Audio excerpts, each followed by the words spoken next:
Welcome back to the channel where I go ahead and actually review exclusive movies to streaming platforms to go ahead and actually see if they're worth your time. Now, today we're going to go ahead and actually take a look at Deep Cover. Now, Deep Cover is a movie that kind of reminds me of Central Intelligence or Game Night. Those are kind of like the two things that I can go ahead and actually kind of really equate it to. And I'm going to go ahead and actually tell you if this is worth your time as a target audience member or as a casual viewer. And then you should go ahead and actually hang out to go ahead and actually see if I could justify my recommendations for target audience members. And by target audience, I'm thinking about people that are action comedy fans. If you're a fan of Bryce Dallas Howard or Orlando Bloom, I am going to say that you folks need to watch this film ASAP, right away. Get on it. For casual viewers that you're not an action comedy type of fan and none of these stars actually go and actually compare to you, and you just kind of wonder, is it worth your time? I'm going to say, add it to your playlist to go ahead and actually watch on a rainy day. This is one that you're going to want to have to view. Now, stay tuned, and I'm going to go and actually tell you how I came up with those recommendations. Hold him down. Take his dick out. Told you not to escalate. It's where the scene went.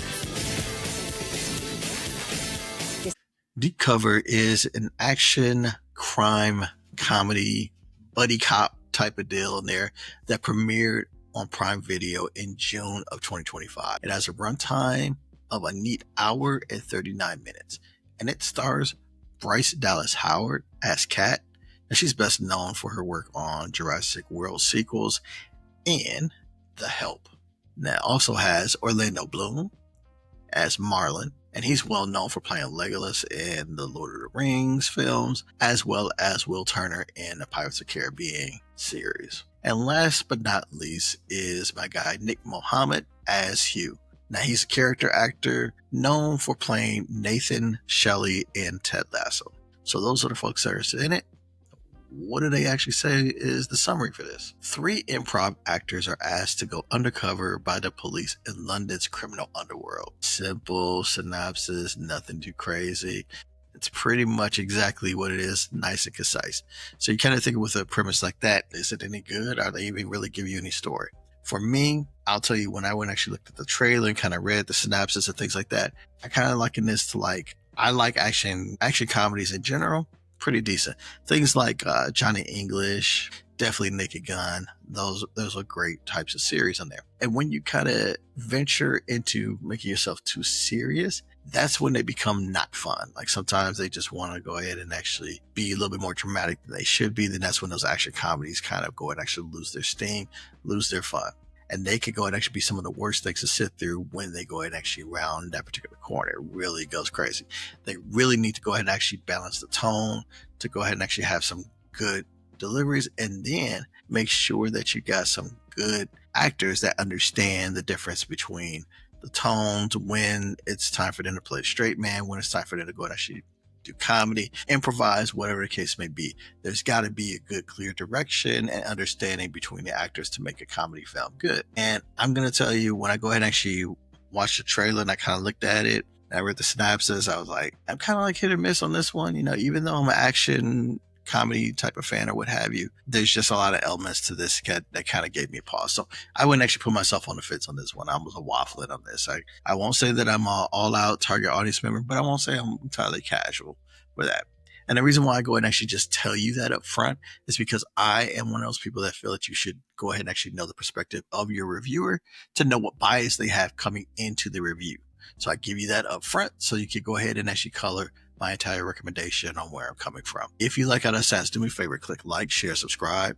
And now let's go Deep Cover. Now, for those of you that were thinking that Deep Cover, because first of all, if you've gotten this far, you know that Deep Cover is a straight up comedy. But one of my favorite films of all time was actually Deep Cover, the 1992 film that starred Lawrence Fishburne and Jeff Goldblum. Love that movie. It's awesome. It's gritty crime drama type of thing on there, kind of Breaking Bad before it was Breaking Bad, right? And so this is one that I would go ahead and actually say, like, if that's what you're looking for, like this is a reboot of that, nah, get it out of here.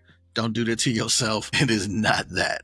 Okay. Now let's break down the 2025 version of Deep Cover. when I go ahead and actually look at just the general storytelling, is it entertaining? Is it boring? Is it somewhere in the middle? I'm going to go ahead and actually wholeheartedly let you know that this is entertaining. Now, the only thing that was not entertaining was like the first 10 minutes of this, and not even all of the 10 minutes. There was an opening scene that was actually kind of like intriguing, kind of got you in there.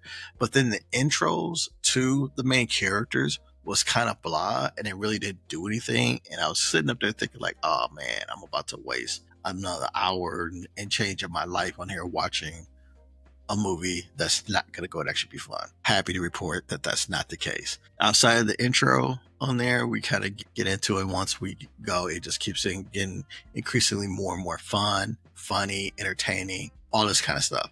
And when in storytelling, if I actually care about the characters, especially in a comedy, when you actually care about what happens to them at the end, you know that someone's done a good job as far as the narrative, as far as the dialogue and delivering a story that really grips you and things like that. So for me, I'm telling you that the storytelling was very good on this one. They never dwelled too long on a scene, which is really good for pacing, but it was always long enough for these improv actors to go and actually carry things to a different level than what was necessary for the scene. It's comedic genius to go ahead and actually have to say that their base of them existing in this world is, I've got to improvise, I'm an improv. So take it just that much further than when you should have. And now you got full on chaos. And that's what actually happened here. And that's what made it a good premise and a good setup. In the story from start to finish, it really creates a great narrative. So highly entertaining in the storytelling aspects of things. For acting, I believe the characters, I love them. It was great. First and foremost,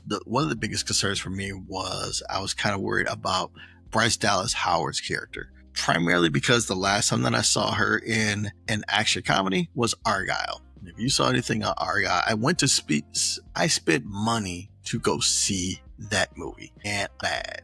Just not great or what have you. And so I was tainted a little bit with, her being in this type of genre or whatever. So I didn't think that it was going to go and actually happen. But after the first few minutes, because I thought that it was kind of going that same route or whatever, she actually comes out to shine in this particular movie. She's kind of playing the straight man out of this trio group, but she also has some good delivery of lines herself. She comes into her own, and it's really fun. And that's great because she's actually been in a couple other things that I liked on there. Probably the thing that most stands out for me, and probably people have other ones of her, but I loved her in the episode that she played in Black Mirror. That was just a really good piece of content for her, what have you. So glad to see that she pulled it out. Orlando Bloom was great in his role. He's like just a notch. If I go and actually take those comedy, I take myself too seriously type of thing on there, he is actually just a notch below Robert Downey Jr.'s character in Tropic Thunder. That's how Orlando Bloom was in this particular series. And if you have seen Tropic Thunder, you know what RDJ did in that one. Orlando Bloom is just below that. He's not as funny as RDJ, but he's close to it on there. And that speaks volumes of how he went actually did. And then what would have been easy is that Nick Mohammed could have really gotten overshadowed by two more known stars on there. But he held his own, and he had some great lines and great deliveries with what he did on there. So he kind of held up his end of the bargain on there. It's almost like if I could compare these to kind of like being the Three Amigos, he's kind of like the Martin Short of them, but he actually comes out just like Martin Short has some funny aspects of it. So I really liked it. I was pleasantly surprised. And then the supporting cast, including my guy, Sean Bean, and some other people in there, they actually added to it as well. It was well cast, really liked it, very much entertaining, and I think I like to believe these characters in their acting aspects of things. Some things that kind of also added to this particular movie were like, anything that's like shot in London always kind of, for whatever reason, works really good with comedies, as long as it's done with a good script and things like that, because you kind of just have, I don't know what it is. It's the feel of it. It's the closeness. The streets are smaller,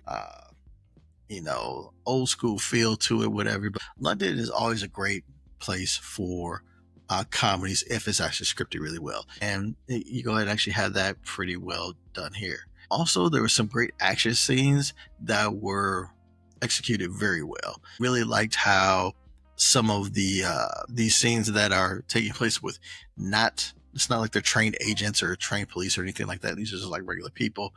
the way that they kind of pull these off is just absolutely hilarious. You'll have to see it because I don't want to spoil anything, but it was actually fun.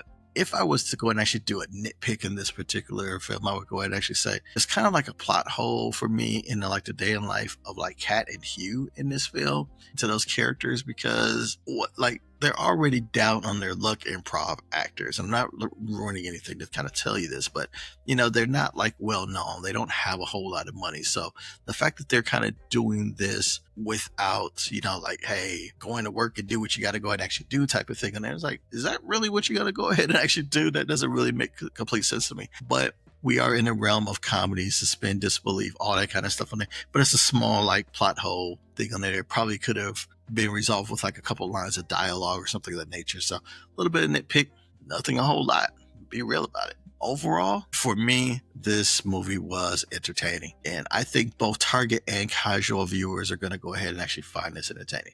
The three leads shine in their roles. They go ahead and actually are given a story that is absurd on its face, but then it's fine in this world. And by the end, you end up caring about what happens to these characters, because you could like initially find them obnoxious or boring or over the top or whatever when you first meet them, but by the end of it, you actually want like every single one of them, what's going to happen to them and all that kind of jazz. And you kind of want more of them at the end of it all. There's enough action to kind of satisfy action junkies. So if you kind of worry about like, hey, this is going to be all comedy or anything like that, no, there's some good action that takes place in here and kind of keeps you compelled on there. And there's some dry comedy for Brit folks on there.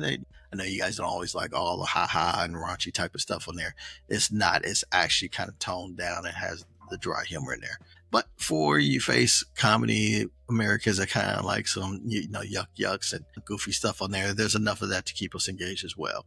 So when you go and actually look at everything, Deep Cover is an absolute must watch for target audience members and for casual viewers. You don't have to run to it to go and actually watch it this weekend or anything time soon, but add it to that playlist is something that you go and actually watch sometime in the near future. And that's what I have for Deep Cover on Prime Video. Check it out. Is getting completely out of control. Oh. Things go sideways throwing a grenade. Not a literal grenade. Okay, run. I appreciate you staying with me the whole review. That means that you got to go and actually at least give me a like, right? Or if you want to go and actually peer pressure other people to watch, you can share it. And if you just want to go and actually hear more of my reviews, go ahead and actually subscribe to the channel. In any case, you do have an opportunity to go and actually watch another one of my videos down here. But until the next time, I'll holler at you.